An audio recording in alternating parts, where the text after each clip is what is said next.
नमस्कार दोस्तों, आपका स्वागत है इस चैनल की एक नई शुरुआत में जिसका नाम है एडिटोरियल एनालिसिस। इस प्रोग्राम में हम मुख्यतः 3 चीज़ों पर ध्यान देंगे। पहला, एडिटोरियल का यूपीएससी सिलेबस से लिंक स्थापित करना। दूसरा, एडिटोरियल के मुख्य बिंदुओं को समझना। और तीसरा, उन इम्पॉर्टेंट कॉन्सेप्ट्स पर प्रकाश डालना जिनका जिक्र एडिटोरियल में आया है या जो एडिटोरियल को समझने के लिए ज़रूरी है। तो आइए शुरू करते हैं आज का एडिटोरियल एनालिसिस। आज का एडिटोरियल द हिंदू से लिया गया है, जो कमिंग टू टर्म्स नामक शीर्षक से आया था और ये बात करता है कोविड-19 जो पैंडमिक है उसकी कम्युनिटी स्प्रेड के बारे में। आप इसे GS2 के अंतर्गत लिंक कर सकते हैं, issues relating to development and management of services relating to health and human resources, और GS3 के अंतर्गत आप इसे साइंस एंड टेक से लिंक कर सकते हैं, इसमें indigenization of technology and developing new technology के तहत। की पॉइंट्स में एडिटोरियल कहता है कि केंद्र और राज्य सरकारों को, भारत की जो केंद्र सरकार और राज्य सरकार है, उसे अब ये मान लेना चाहिए कि कोरोना वायरस है, इसका भारत में भी सामुदायिक प्रसार हो चुका है, यानी कम्युनिटी स्प्रेड की स्टेज पे हम इस वक्त खड़े हैं, क्योंकि हम जब तक ये मानेंगे नहीं तब तक हम इसके लिए उपयुक्त कदम नहीं उठा पाएंगे। सरकार ने अब तक क्या रणनीति अपनाई है इस वायरस से निपटने के लिए?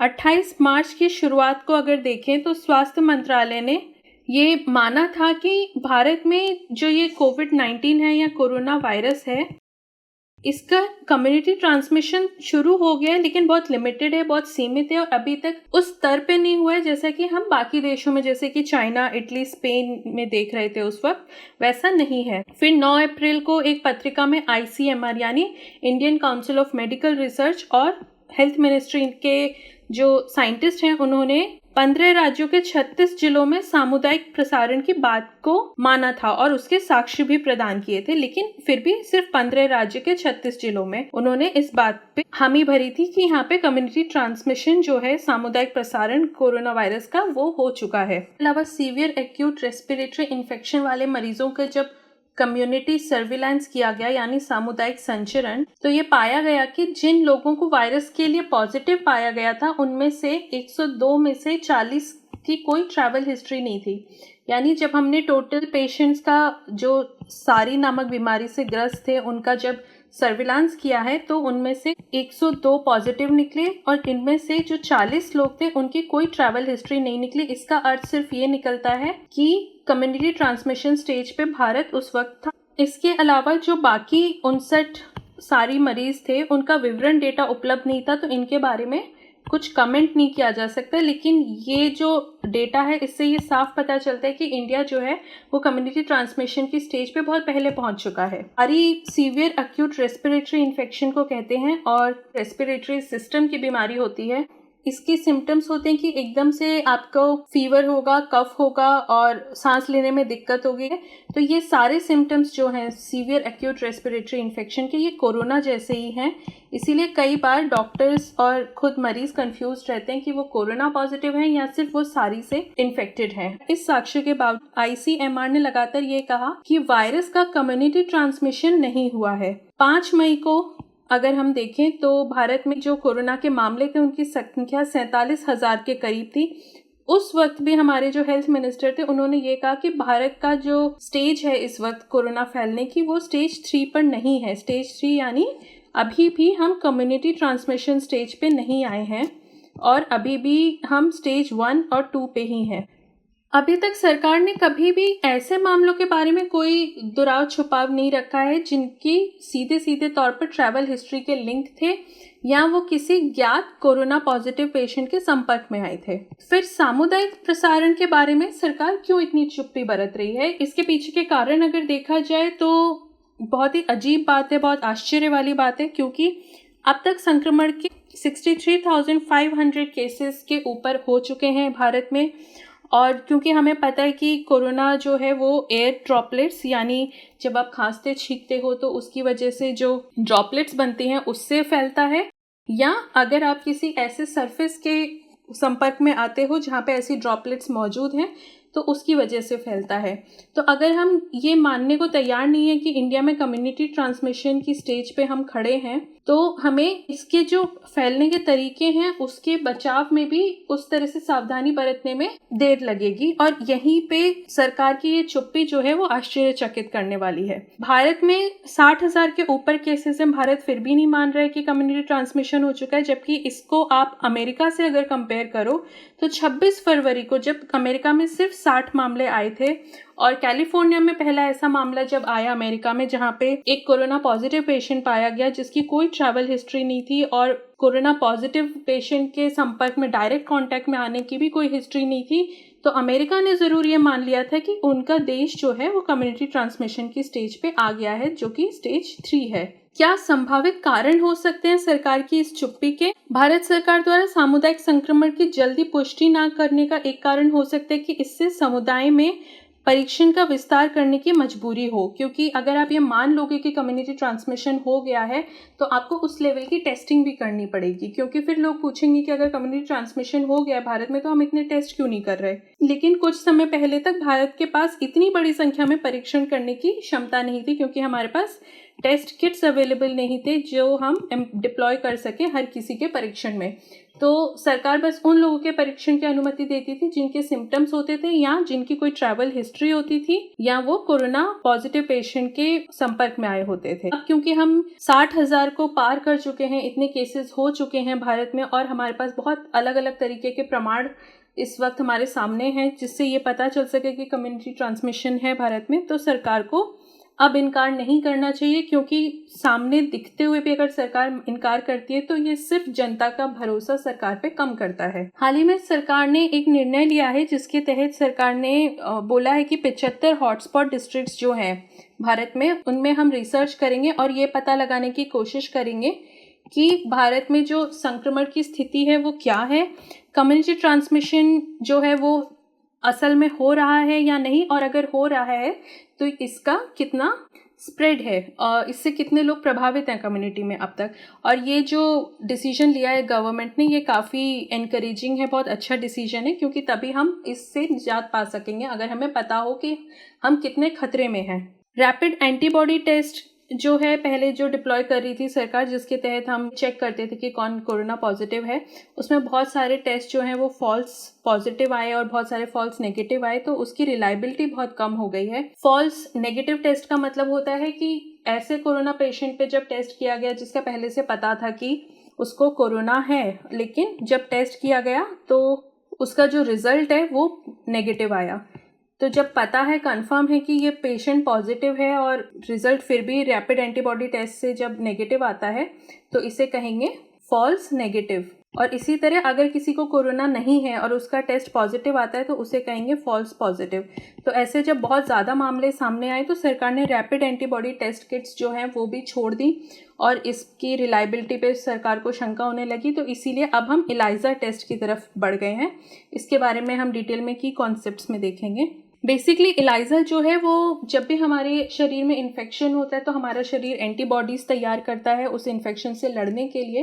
तो ये इलाइजा जो टेस्ट है ये उन एंटीबॉडीज़ को ही चेक करता है, यानी अगर आपके शरीर में एंटीबॉडीज़ बन चुके हैं तो जाहिर सी बात है कि आपको वो वाला इन्फेक्शन हुआ था। इस सर्वेक्षण से उन लोगों की भी पहचान हो सकेगी जो पहले से संक्रमित हैं और वो छूट गए टेस्टिंग से या उनका टेस्ट हुआ नहीं या फॉल्स नेगेटिव आया। साथ ही ऐसे लोगों की पहचान भी होगी जो एसिम्प्टोमेटिक हैं, यानी जो कोरोना पॉजिटिव तो हैं लेकिन उनमें कोई लक्षण नहीं दिखाई दिए हैं अभी तक, और ऐसे बहुत सारे केसेस आए हैं भारत में। इसमें सिर्फ एक ही नुकसान है कि एंटीबॉडीज बनने में जो वक्त लगता है हमारे शरीर में, आप किसी संक्रमण के चपेट में आए, इन्फेक्शन हुआ आपको, तो एंटीबॉडीज बनने में आपके 1 से 3 सप्ताह लग सकते हैं। तो अगर इससे पहले इलाइजा टेस्ट हो गया तो इलाइजा नेगेटिव आएगा। ये जो सर्वेक्षण है, ये रिसर्च जो है, सर्वे जो है, ये इस महीने के अंत से शुरू हो जाएगा और ये सामान्य आबादी में लगभग 30,000 लोगों के बीच रैंडमली किया जाएगा। आगे के रास्ते में उस वक्त तक के लिए एडिटोरियल कहता है कि बीच सभी राज्यों को, सारी राज्य सरकारों को ये मान के चलना चाहिए कि जो कोरोना वायरस है उसका एक्चुअली कम्युनिटी स्प्रेड हो चुका है और उसी के हिसाब से कदम उठाने चाहिए। की कॉन्सेप्ट्स में देख लेते हैं हम, क्योंकि बार बार बात कर रहे थे कि कम्युनिटी ट्रांसमिशन जो है कोरोना वायरस की वो स्टेज 3 है। तो बाकी सारी स्टेजेस क्या हैं वो एक बार देख लेते हैं। सबसे पहले स्टेज 1 होती है जिसे इम्पोर्टेड ट्रांसमिशन कहते हैं। तो बाहर से जब भी कोई व्यक्ति संक्रमण लेके आ रहा है तो वो स्टेज 1 के तहत आता है। आपको पता होगा कि भारत में भी संक्रमण की शुरुआत ऐसे ही हुई थी, जब दूसरे देश के लोग जो कोरोना पॉजिटिव थे वो भारत पहुंच गए। इसको कंट्रोल करने के लिए थर्मल स्क्रीनिंग और क्वारंटाइन जैसे कदम उठाए जाते हैं, जहाँ पे एयरपोर्ट्स पे आपको याद होगा कि चेकिंग चल रही थी कि किसको बुखार है, और क्वारंटाइन यानी उन्हें 14 दिन के क्वारंटाइन में भेज दिया जा रहा था जिससे कि वो संक्रमण को और ना फैलाएं। इसके लिए भारत ने दूसरे देश से जो लोग आ रहे थे उनके आने पे रोक लगा दी थी, वीज़ा कैंसिल कर दिए थे और ओवरसीज सिटीजन्स की भी जो विजिट थी वो रोक दी थी। तो ये सारे कदम भारत ने उठाए थे स्टेज 1 संक्रमण को रोकने के लिए। स्टेज 2 होता है लोकल ट्रांसमिशन। इसका मतलब ये होता है कि अगर आप किसी ऐसे पेशेंट के सीधे कांटेक्ट में आते हो जो कोरोना पॉजिटिव है, तो यहाँ पे आप ट्रेस कर सकते हो कि आपको इन्फेक्शन कहाँ से हुआ। ये जो था ये ट्रैवल से था और ये डायरेक्ट कांटेक्ट से था। स्टेज 1 के मरीज जब लोकल पॉपुलेशन के डायरेक्ट कांटेक्ट में आते हैं तो ये स्टेज 2 यानी लोकल ट्रांसमिशन की तरफ बढ़ता है। स्टेज 3 यानी कम्युनिटी ट्रांसमिशन। अब ये डायरेक्ट कांटेक्ट से इस ट्रैवलर ने दिया और कम्युनिटी में दे दिया। अब ये जो कम्युनिटी में जो इंसान था उसने अपने आसपास घर वालों को, दोस्तों को, पड़ोसियों को, सबको ये इन्फेक्शन फैला दिया। तो यानी कम्युनिटी में आपके इन्फेक्शन आ चुका है, आपकी सोसाइटी में आ चुका है, और वायरस जो है अब कम्युनिटी में ट्रैवल कर रहा है और अब उन लोगों को अफेक्ट कर सकता है जिनकी ना कोई ट्रैवल हिस्ट्री है बाहर से आने की, ना कोई उनका कांटेक्ट रहा है किसी इन्फेक्टेड पर्सन से, क्योंकि अब ये उस स्टेज पे आ जाता है कि आप ट्रेस ही नहीं कर सकते। उस स्तर पे वायरस फैल चुका है कि आप ट्रेस नहीं कर सकते कि ये वायरस कहाँ से आया और किसके थ्रू आया। अभी जो भारत सरकार ने कदम उठाए हैं सोशल डिस्टेंसिंग और पब्लिक गैदरिंग्स पे जहाँ पे रोक लगी हुई है और लॉकडाउन में रहा है भारत, वो यही स्टेज को रोकने के लिए कदम उठाए गए थे। एक बार कम्युनिटी ट्रांसमिशन शुरू हो जाता है तो बहुत मुश्किल होता है ट्रेस कर पाना कि वायरस कहाँ से कहाँ फैल रहा है, क्या डायरेक्शन है और कितने लोगों को इन्फेक्ट कर रहा है। इसके बाद आखिरी स्टेज आती है जिसे कहते हैं एपिडेमिक। एपिडेमिक मतलब कि पूरा का पूरा रीजन या पूरा का कंट्री में जितने भी लोग हैं सब इन्फेक्टेड हैं। और जैसा कि आपको पता होगा कि इस वक्त तो कोरोना जो है वो पैंडेमिक का रूप ले चुका है विश्व स्तर पे। तो विश्व स्तर पे कोरोना पैंडेमिक है। भारत जो है वो अपने आप को अभी स्टेज 2 पे मान रहा है, जबकि US, Italy, Spain, Iran, China, south Korea, ये सारे वो देश हैं जो स्टेज 3 से या तो जूझ रहे हैं या निकल चुके हैं, उबर चुके हैं। हमने आईसीएमआर के बारे में बात की थी, Indian council of medical research. ये एक्चुअली भारत की सर्वोत्तम बॉडी है कि कोई भी बायोमेडिकल रिसर्च पे, जहाँ पे ये टेस्ट करती है, कोऑर्डिनेट करती है और प्रमोट करती है इस तरह की रिसर्चेस जिसके तहत नई दवाइयाँ या वैक्सीन्स या इलाज या नई तरीके की बीमारियों के बारे में परीक्षण होते हैं। इसका जो मैंडेट है, ऑब्जेक्टिव है to conduct, coordinate and implement medical research, यानी मेडिकल फील्ड में होने वाली सारी जो रिसर्च है वो इसके अंतर्गत कंडक्ट होती है, कोऑर्डिनेट होती है और की जाती है जिससे समाज को फ़ायदा पहुँचे। और जितने भी मेडिकल इनोवेशंस होते हैं या कोई भी प्रोडक्ट या प्रोसेस बनता है तो उसको पब्लिक तक पहुंचाने का काम भी इसी बॉडी का है। इसकी फंडिंग जो है वो गवर्नमेंट ऑफ इंडिया करती है, department of health research, ministry of health and family welfare के तहत। हमने ऊपर एलाइजा की बात की थी। एलाइजा एक तरीके का सीरोलॉजिकल टेस्ट है। एलाइजा का फुल फॉर्म है एंजाइम लिंक्ड इम्यूनोसॉर्बेंट एसे, ये इसका फुल फॉर्म आप ध्यान रखिएगा। और ये एक तरीके का सीरोलॉजिकल टेस्ट है। सीरोलॉजिकल टेस्ट यानी सीरम जो है वो आपके खून से बनता है, खून का एक पार्ट होता है, तो सीरम के ऊपर जो टेस्ट किया जाता है वो सीरोलॉजिकल टेस्ट है, यानी ये एक तरीके का ब्लड टेस्ट है। चेक क्या करता है कि आपके खून में कोई एंटीजन या एंटीबॉडी तो नहीं है। एंटीबॉडी यानी मैंने बताया था कि किसी भी इन्फेक्शन के खिलाफ बॉडी सेल्स तैयार करती है, उनको एंटीबॉडी कहा जाता है। जो ये इन्फेक्शन करता है, ऐसे जर्म्स या विषाणु या बैक्टीरिया, वायरस, इस तरह के, उनको एंटीजेन कहा जाता है। एंटीजेन का मतलब ऐसी चीज जो एंटीबॉडी को जनरेट कर रही है। इम्यूनोलॉजिकल ऐसे है। इम्यूनोलॉजिकल यानी ये आपकी इम्यूनिटी पावर देख रहे हैं, क्योंकि आपके पास अगर ठीक ठाक मात्रा में इम्यूनिटी होगी तभी आप एंटीबॉडीज बना पाओगे। तो ये क्योंकि एंटीबॉडी या एंटीजेन टेस्ट कर रहा है तो ये इम्यूनोलॉजिकल टेस्ट हुआ। एंटीबॉडीज चेक करता है ब्लड में, एंटीजेन्स चेक करता है, प्रोटीन्स यानी ये भी आपके डिफेंस सिस्टम के पार्ट होती हैं। कुछ प्रोटीन्स जो हैं वो आपको बीमारी से लड़ने में हेल्प करती हैं, और ग्लाइकोप्रोटीन्स तो इन सब चीज़ों का टेस्ट करता है ये वाला जो टेस्ट है एलाइजा। किस किस जगह पे काम में आता है? HIV इन्फेक्शंस टेस्ट करने में, प्रेगनेंसी टेस्ट करने में। इसमें से जो सवाल बन सकते हैं आपके प्रीलिम्स के लिए, वो एक तो स्टेजेस क्या हैं कोविड-19 की, ये आपको पता होनी चाहिए, और कौन सी स्टेज पे क्या होता है संक्रमण का स्तर, और एलाइजा टेस्ट क्या होता है इसके बारे में थोड़ी जानकारी आपको होनी चाहिए। प्रीलिम्स में ये पूछा जा सकता है बिल्कुल। मेंस के नज़रिए से आपसे पूछा जा सकता है कि कोविड-19 को मद्देनज़र रखते हुए सरकार ने क्या क्या कदम उठाए थे और क्या ये कदम सही थे, या इसके अलावा सरकार को और क्या करना चाहिए था। इसको आपको क्रिटिकली एनालाइज करने को भी बोला जा सकता है, डिस्कस करने को भी बोला जा सकता है। तो आपको दोनों पहलू के लिए तैयार रहना चाहिए।